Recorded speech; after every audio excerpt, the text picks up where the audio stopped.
Hello student. आज हम नए वीडियो पर बात करने वाले हैं मेंडेलियन डिसऑर्डर इन मैन, यानी मनुष्यों में होने वाले मेंडेलियन विकार, इसके बारे में चर्चा करनी है। हालांकि जो डिसऑर्डर्स हैं, डिसऑर्डर मतलब होता है विकार, विकार मतलब कमियां। हमारे बॉडी में जो जीन लेवल पे कमियां होती हैं, उनसे होने वाली बीमारियां, क्रोमोसोम से होने वाली बीमारियां, ये सारी चीज़ें हम बढ़ने वाले हैं। तो जो आपका एक्चुअली में होता है जेनेटिक डिसऑर्डर, जेनेटिक डिसऑर्डर यानी आनुवांशिक विकार। आनुवांशिक विकार मतलब ऐसे विकार जो आपकी एक पीढ़ी से दूसरी पीढ़ी में ट्रांसफर हो सके, जो क्रोमोसोम लेवल पे हों या जीन लेवल पे हों, उन सारे की बात करेंगे। इसमें जो आपके जेनेटिक डिसऑर्डर होते हैं, दो तरीके के होते हैं, एक मेंडेलियन और ये होता है क्रोमोसोम, यानी क्रोमोसोम से रिलेटेड बीमारियां। और मेंडेलियन जो डिसऑर्डर है, मेंडेलियन डिसऑर्डर में आपको जो चीज़ें पढ़नी है वो ऑटोसोम से या एक्स लिंक्ड रिलेटिव बीमारियां होंगी, उन सब के बारे में चर्चा करनी है।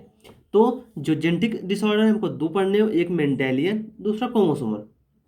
ठीक। जो मेंडेलियन डिसऑर्डर है उसमें आपको जो पढ़ने हैं phenylketonuria, cystic fibrosis, sickle cell anaemia, SCA sickle cell anaemia, thalassaemia, colour blindness, haemophilia. Colour blindness, haemophilia या एक्स लिंक्ड रिसेसिव बीमारियां थी, जिनके बारे में हम ऑलरेडी चर्चा कर चुके हैं। लेकिन जो ये चार बीमारियां हैं और इसके साथ साथ और भी दो तीन बीमारियां हैं, उनके बारे में हम चर्चा करेंगे। तो ये जो आपकी बीमारियां हैं, इसको याद रखने का एक ट्रिक होता है। ट्रिक क्या है? PC स्टार, PC स्टार, ये आपका क्या है? ट्रिक। पी फॉर आपका हो गया फेनलकेटोन्यूरिया, पी आपका phenylketonuria, C for cystic fibrosis, S for sickle cell anaemia, T for thalassaemia, R for autosomal recessive. ये यानी ये आपकी phenylketonuria, cystic fibrosis, sickle cell anaemia और थैलासीमिया, ये सारी बीमारी आपकी ऑटोसोमल रिसेसिव है। क्यों? क्योंकि ये क्वेश्चन जो आपके हैं, मैंने ट्रिक जो बताया है, ये पूछे जाते हैं कौन सी बीमारी ऑटोसोमल रिसेसिव आपको याद न रहे, आप भूल जाते हैं। इसीलिए ये जो ट्रिक है बहुत बेहद ही इंपॉर्टेंट है, क्योंकि एग्जाम लेवल हो कोई भी हो, आपके लिए ये वहाँ पर बहुत ही बेनिफिट साबित होगी। क्यों? क्योंकि ये आपके ऑटोसोमल रिसेसिव से डायरेक्ट एक नंबर क्वेश्चन पूछ लेंगे फिनलकेटोन्यूरिया कौन सी बीमारी है, तो आपको ऑटोसोमल रिसेसिव याद ना होगा, लेकिन आपको ट्रिक से याद होगा हाँ कौन सी बीमारियां हैं ऑटोसोमल रिसेसिव। एक्सलेंट। आपने दो चीज पढ़ रखा है, कलर ब्लाइंडनेस, हीमोफीलिया, दोनों याद थी। यक्स पे C दिखाते थे, यक्स पे S दिखाते थे, ये इतना तो याद होगा। यक्स लिंक्ड रिसेसिव वाले करेक्टर हैं कलर ब्लाइंडनेस और हीमोफीलिया, ये तो अलग से ही याद है। अच्छा, तो ये आपके ऑटोसोमल रिसेसिव डिसऑर्डर हैं, डिसऑर्डर जो हैं इन सभी को हमको पढ़ना है। ठीक। तो एक एक करके हम इनकी स्टडी करते हैं, और जो क्रोमोसोमल आपका डिसऑर्डर है इसको हम बाद में चर्चा करेंगे। पहले हम मेंडेलियन डिसऑर्डर जितने हैं उनकी चर्चा कर लेते हैं, फिर क्रोमोसोमल डिसऑर्डर की चर्चा कर लेंगे, उसके बाद आपका चैप्टर खत्म हो जाएगा। ठीक। तो स्टार्ट करते हैं पहले मेंडेलियन डिसऑर्डर। मेंडेलियन डिसऑर्डर कहता है कि वो डिसऑर्डर जो आपके पीढ़ी पीढ़ी परिवर्तन लाए या रूपांतरण लाए, यानी वो बीमारियां जो माता पिता से बच्चों में जाए, यानी ये बीमारी अगर माता पिता से बच्चों में जा रही है यानी जीन लेवल पे जा रही हैं। क्यों? क्योंकि माता पिता के जीन में होंगे तभी तो आप में जाएंगे बीमारियां हो, तो ये आपके जीन लेवल वाली बीमारियां हुई। तो मेंडेलियन डिसऑर्डर की बात करते हैं। इसमें क्या कह रहा है कि मेंडली विकार, विकार मतलब डिसऑर्डर, जो आपकी डिसऑर्डर विकार कहीं भी लिखा हो तो आपके दिमाग में ये गुजरना चाहिए किसी प्रकार की बीमारी। ठीक। चीज़ों को इजी वे में सीखने की कोशिश करो।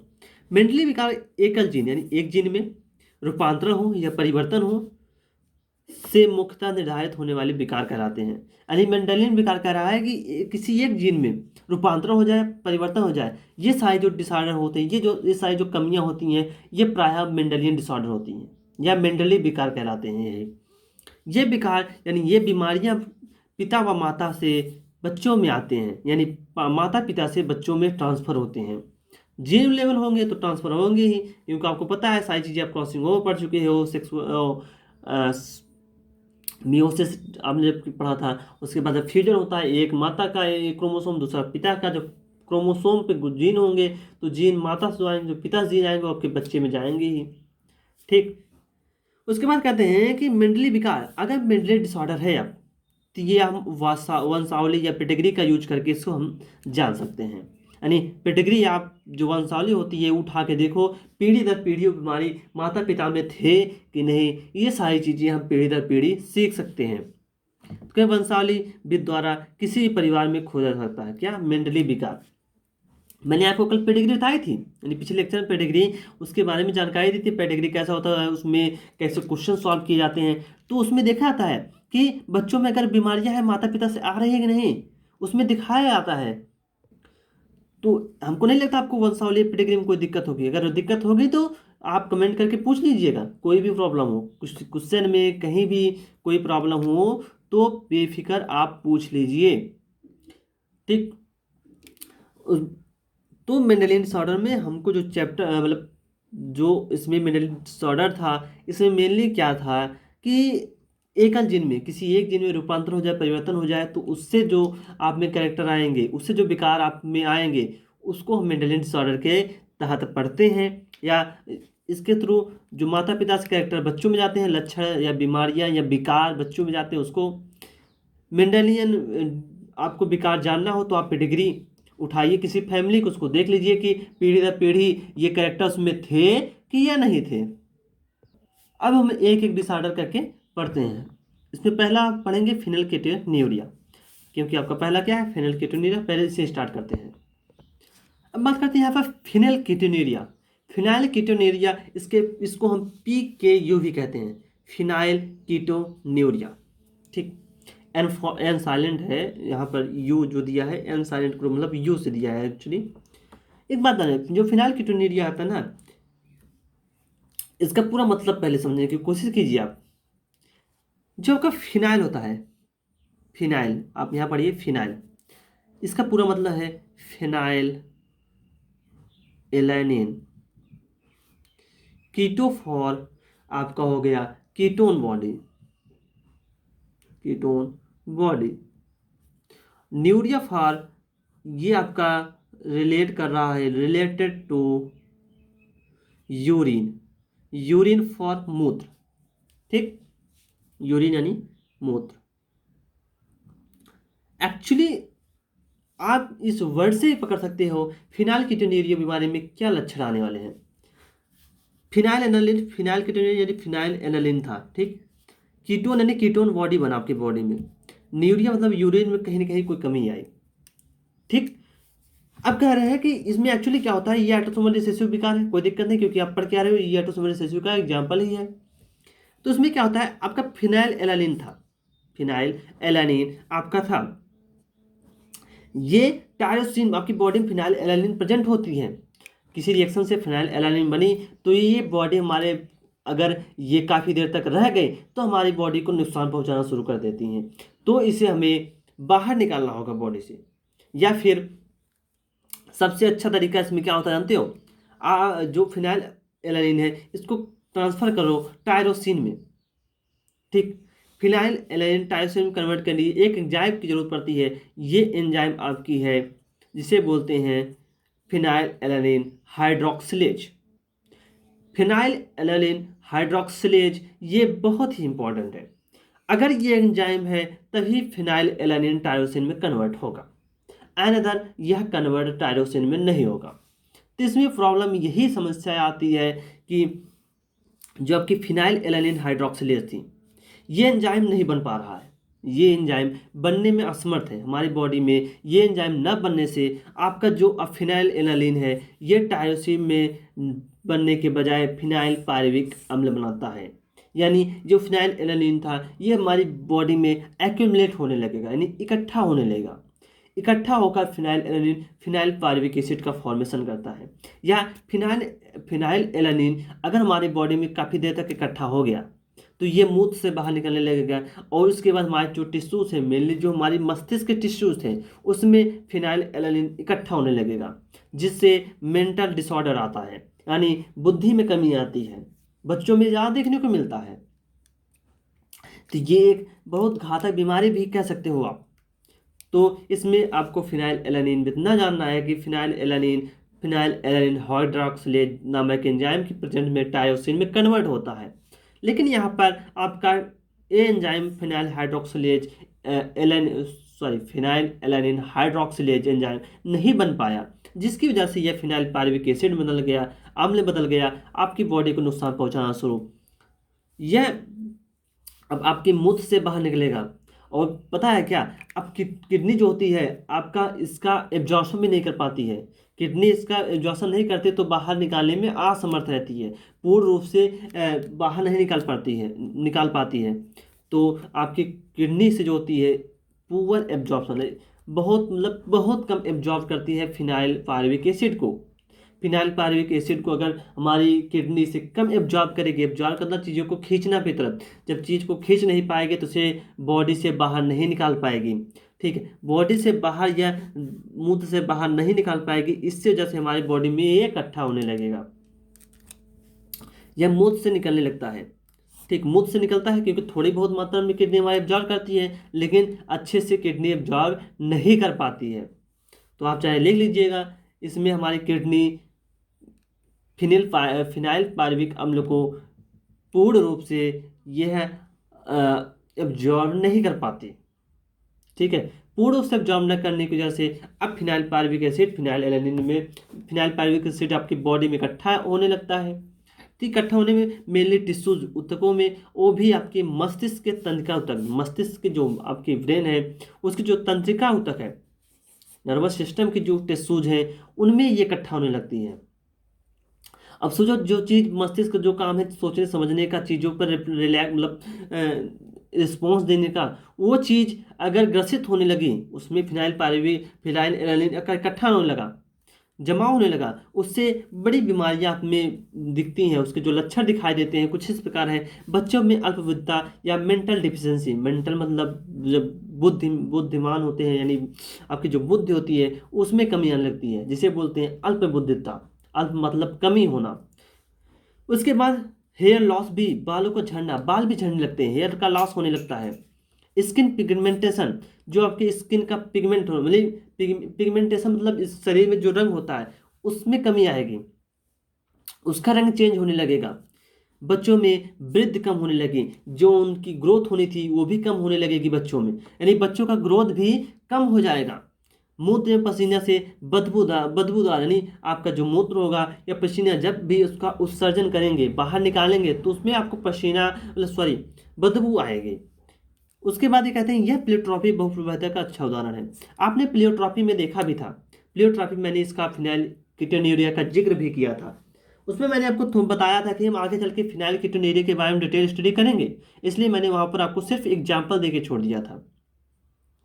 तो प्लियोट्रॉपी आपका एक अच्छा एग्जाम्पल है, प्लियोट्रॉपी का बहुत ही अच्छा एग्जाम्पल है आपका फिनाइल कीटोन्यूरिया। तो ये चीज़ें हमने प्लियोट्रॉपी के बारे में सीखा। ठीक, तो जो फिनाइल कीटोन्यूरिया है इसके बारे में आपने जान रखा, प्लियोट्रॉपी आपने पहले पढ़ रखा था, लेकिन ये क्या है, प्लियोट्रॉपी का एक अच्छा एग्जाम्पल है फिनाइल कीटोन्यूरिया। अच्छा, ये सारी चीज़ें पढ़ने के बाद आपका जो पहला डिसऑर्डर था फिनाइल कीटोन्यूरिया ये खत्म हुआ, हम सेकेंड डिसऑर्डर की तरफ एंट्री करते हैं। सेकेंड आपका सिस्टिस फाइब्रोसिस है। सिस्टिस फाइब्रोसिस की बात करते हैं।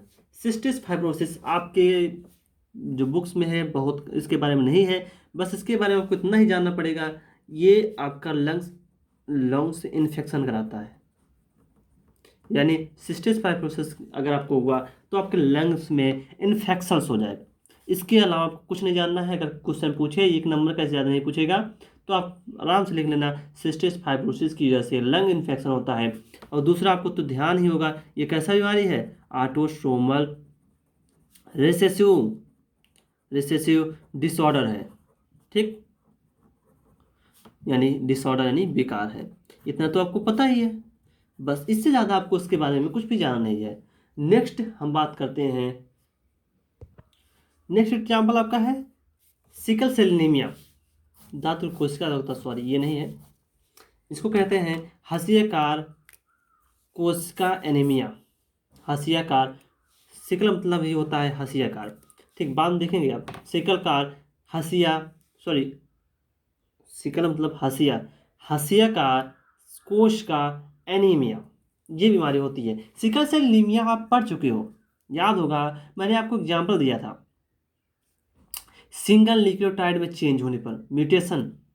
ठीक है, सिकल सेल एनीमिया की बात करें, इसमें हम डिस्कस करते हैं कि इस बीमारी के बारे में।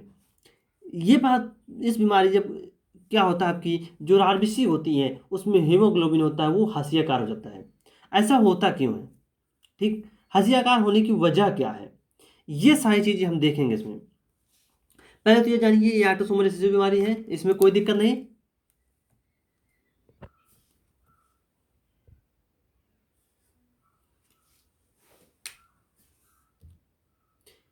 ये आपकी ऑटोसोमल रिसेसिव बीमारी है, ये तो आपको पहले से पता है, कोई दिक्कत नहीं। सेकंड, ऑक्सीजन की कमी से, ऑक्सीजन की कमी से आरबीसी की कोशिकाएं सिकुड़ कर हशियाकार हो जाती हैं।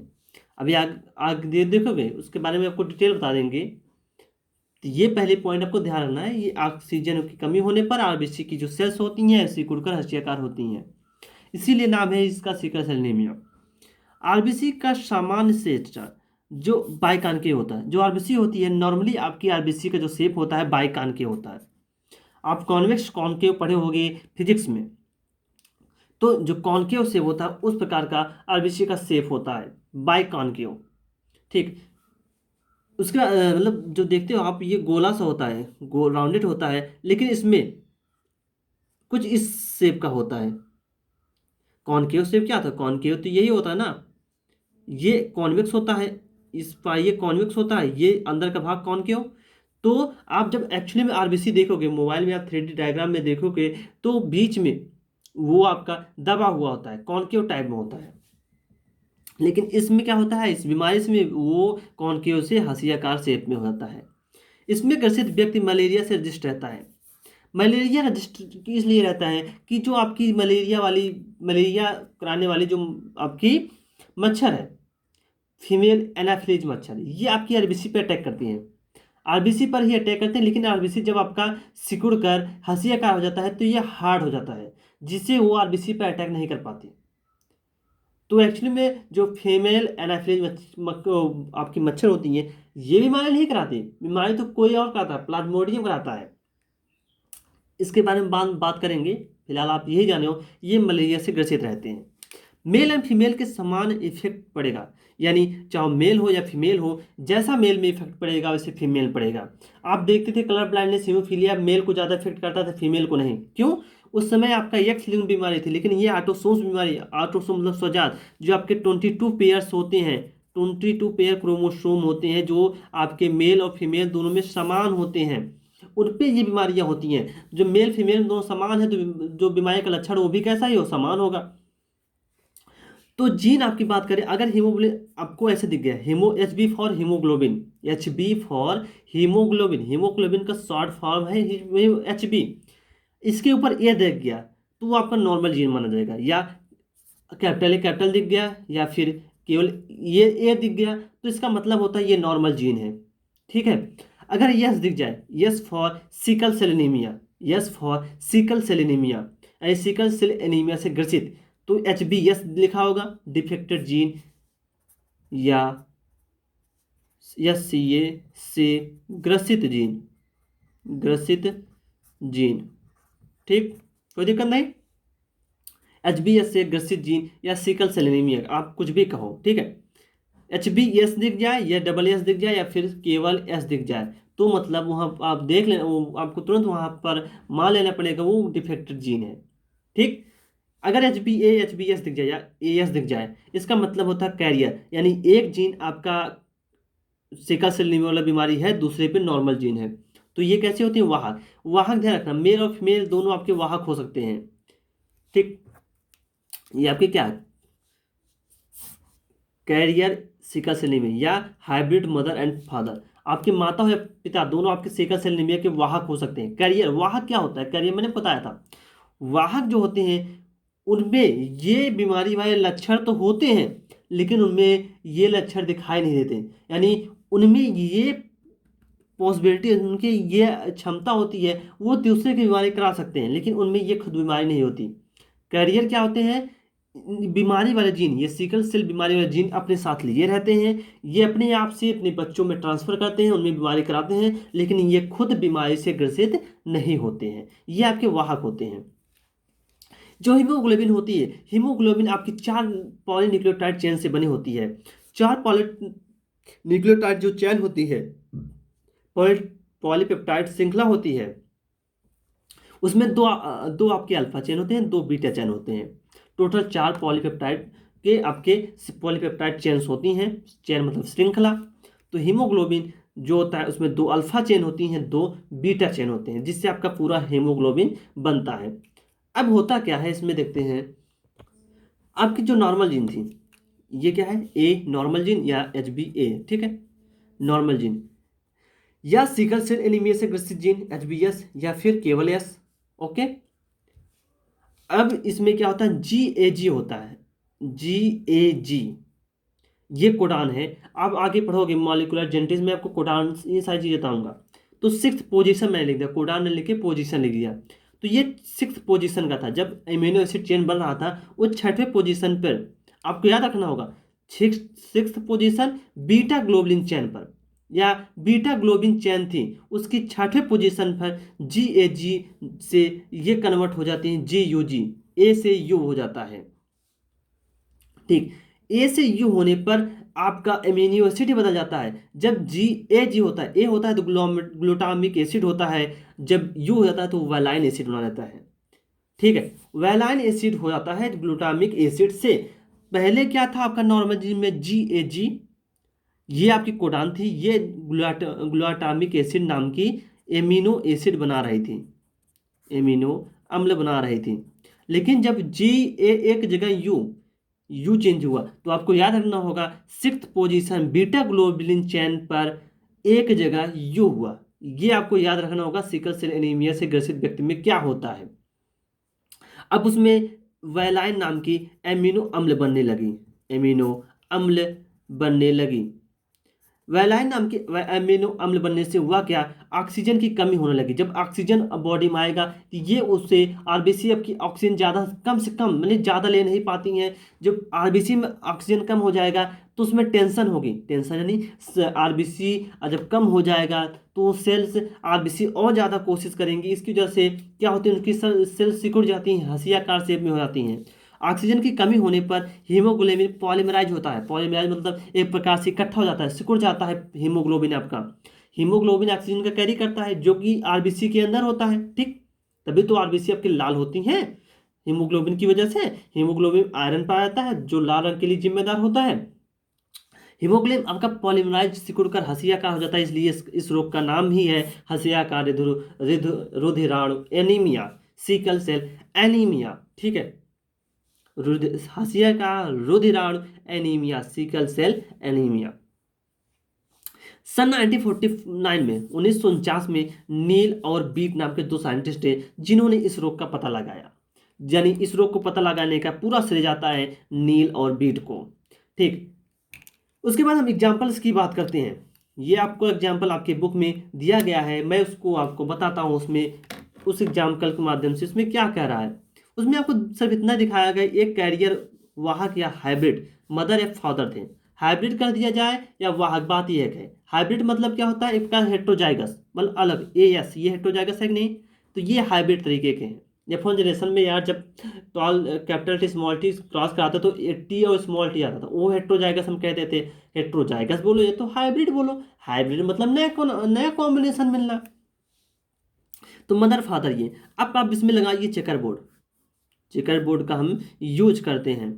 ठीक, इधर आपकी होती थी फीमेल, इधर आपके मेल। फीमेल में आप A लिखिए और यस लिखिए, मेल में भी AS, चाहो आप HbA लिखिए, HbS लिखिए, HbA, HbS, HbA, HbS। अगर HbA लिखोगे तो आपका थोड़ा बड़ा हो जाएगा, बाकी कोई दिक्कत नहीं है। साइन कन्वेंशन कैसा भी हो, कोई दिक्कत नहीं होता है आंसर में साइन कन्वेंशन से। अब यहाँ कैपिटल A कैपिटल होगा, capital A small S, capital A small S, yes A capital yes yes. यानी यहाँ पर एक कैपिटल A कैपिटल यानी नॉर्मल ये होगा, नॉर्मल पर्सन होगा यानी नॉर्मल बच्चा होगा, चाइल्ड होगा। और AS ये आपके 2 मिले, ये कैसे होंगे, कैरियर होंगे या वाहक होंगे। या फिर आप हाइब्रिड बोलो, ठीक, ये आपके हाइब्रिड होंगे। उसके बाद SS, ये आपके कैसे होंगे, या CA वाले, यानी सिकल सेल एनीमिया से ग्रसित व्यक्ति, ये आपके कैसे होंगे, ग्रसित व्यक्ति, यानी ये जो बच्चा होगा आपका वो सिकल सेल एनीमिया से ग्रसित होगा। तो ये आपका था सिकल सेल एनीमिया। ध्यान रखना, सिकल सेल एनीमिया क्वांटिटी की कमी नहीं होती है। जो कोडान पे आप देख रहे हो, ये 6 कोडान, इसमें क्या कोई चीज़ घटता हुआ दिख रहा है? क्वांटिटी मतलब होता है किसी चीज़ की संख्या, क्वांटिटी नहीं घटी बल्कि क्वालिटी घट गई, घटिया क्वालिटी हो गई। इम्यूनो एसिड बन रहा था पहले ग्लूटामिक एसिड, जो कि अच्छा इम्यूनो एसिड था, हमारी बॉडी के लिए फायदेमंद था। बाद में वेलाइन बन गया जो इम्यूनो एसिड हमारी बॉडी को नुकसान पहुंचा रहा है। तो ये जो बीमारी हुई, इसमें क्या होता है, क्वालिटी की कमी होती है। ध्यान रखना, क्योंकि क्वेश्चन में पूछा गया है, जो सिकल सेल एनीमिया होता है उसमें आपकी क्वालिटी घटती है। आप यहाँ लिख लीजिए, SCA, सिकल सेल एनीमिया में क्वालिटी की कमी होती है, कमी होती है।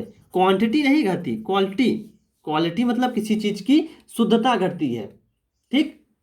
ध्यान रखना, ये क्वेश्चन बेहद इंपॉर्टेंट है क्योंकि ये नीट में पूछा गया क्वेश्चन है। अभी आप हीमोफिल थैलेसीमिया पढ़ोगे जिसमें क्वांटिटी घटती है, तो ध्यान रखना वहाँ कंपेरिजन करने के लिए आता है, इसलिए ये बेहद ही इंपॉर्टेंट क्वेश्चन है। तो ये खत्म होता हुआ आपका सिकल सेल एनीमिया, जिसमें हमने उसके एग्जांपल्स कर लिया और क्या उसमें बीमारी होती है, उसमें क्या दिक्कत होती है, सारी चीज़ हमने कवर कर लिया। नेक्स्ट लेक्चर में हम बात करेंगे थैलेसीमिया और जो अदर रिलेटिव बीमारियां हैं उन सब के बारे में हम चर्चा करेंगे, ठीक। थैंक यू, धन्यवाद।